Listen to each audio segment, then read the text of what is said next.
Toute la louange appartient à Allah. Nous le louons, nous lui demandons son aide. Nous implorons de lui le pardon. Nous croyons en lui et nous plaçons toute notre confiance en lui. J'atteste qu'il n'y a point de divinité qui mérite d'être adorée excepté Allah. Lui seul, il n'a aucun associé. Et j'atteste que Muhammad est son serviteur et son messager. Ô homme, je vous exhorte ainsi qu'à moi-même la crainte d'Allah, car la crainte d'Allah, le Très-Haut, est la clé de la réussite ici-bas et dans l'au-delà. Noble frère, dominez sa colère et pardonnez à autrui.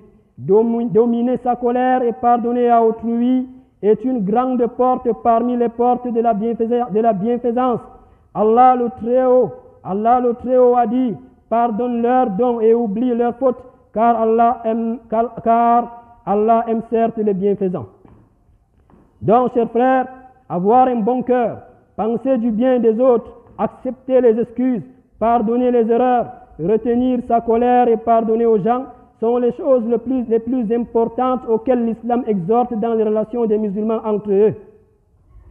Et celui qui possède ces qualités est digne d'être parmi ceux qui ont la gloire et l'élévation, car le prophète qu'Allah prie sur lui et le salut a dit, l'aumône ne diminue pas l'argent, et Allah augmente la gloire du serviteur qui pardonne.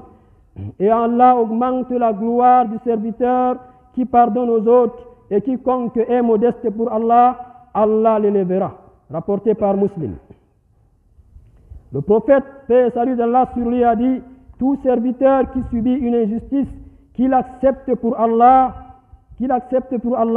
Allah l'élèvera pour avoir été satisfait de cette injustice et il le secourra. Voilà donc la gloire, ô vous qui recherchez la gloire, et voilà l'élévation, ô vous qui appelez à l'élévation. C'est une élévation et une gloire dans ce monde et dans l'au-delà. Et comment cela ne serait-il pas ainsi, alors qu'Allah l'a promis à ceux qui pardonnent aux gens par sa parole. Et concourez au pardon de votre Seigneur et à un jardin, le paradis large comme les cieux et la terre, préparé pour les pieux qui dépensent dans l'aisance et dans l'adversité, qui dominent leur colère et pardonnent à autrui, car Allah aime les bienfaisants. Et ceux qui dominent leur colère, serviteurs d'Allah, sont ceux qui n'agissent pas mal envers les gens à cause de leur colère, mais au contraire, ils ne leur causent pas de tort. Et ils espèrent avoir la récompense auprès d'Allah. Et ceux qui pardonnent aux gens sont ceux qui pardonnent à ceux qui ont été injustice envers eux. Ils ne ressentent donc rien dans leur cœur envers quelqu'un. Al-Hassan ibn Ali, qu'Allah soit satisfait de lui et de son père, a dit, si un homme m'insultait dans mon oreille et me demandait pardon dans l'autre oreille, j'accepterai son pardon. Al-Fudayl ibn Iyad, qu'Allah lui fasse miséricorde, a dit, si un homme vient te voir pour se plaindre d'un autre homme, dis-lui, ô mon frère, pardonne-lui, car le pardon est plus proche de la piété. S'il dit, mon cœur ne peut pas supporter le pardon, mais je prends mon droit comme Allah le puissant, le haut, me l'a ordonné. Dis-lui alors, si tu peux prendre ton droit comme Allah l'a ordonné, prends-le. Sinon, retourne à la porte du pardon, car c'est une porte large. Et celui qui pardonne et se réconcilie, Allah le récompensera.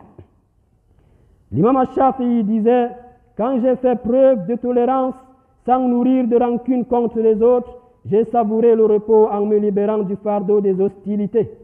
Par une salutation, je repousse le mal d'un ennemi, et par un visage souriant, j'accueille celui que je déteste.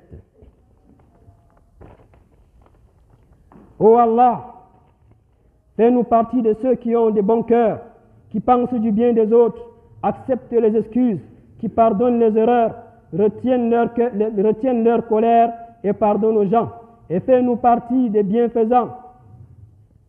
Ô Allah, nous te demandons de nous éloigner de la mécréance, de la perversité, des grands péchés et des paroles corrompues. Nous te demandons de nous aider à t'évoquer et à te remercier. Nous te demandons de nous aider à t'évoquer, à te remercier et à t'adorer correctement. Qu'Allah nous fait partie de ceux qui perpétuent les bienfaits qu'ils ont acquis. Serviteurs d'Allah, certes Allah commande l'équité, la bienfaisance et l'assistance aux proches, et il interdit la turpitude, l'acte répréhensible et la rébellion. Il vous exhorte afin que vous vous souveniez. Wa aqim as-salah, inna as-salata tanha 'anil fahsha'i wal munkar, wa la dhikrullahi akbar, wallahu ya'lamu ma tasna'un.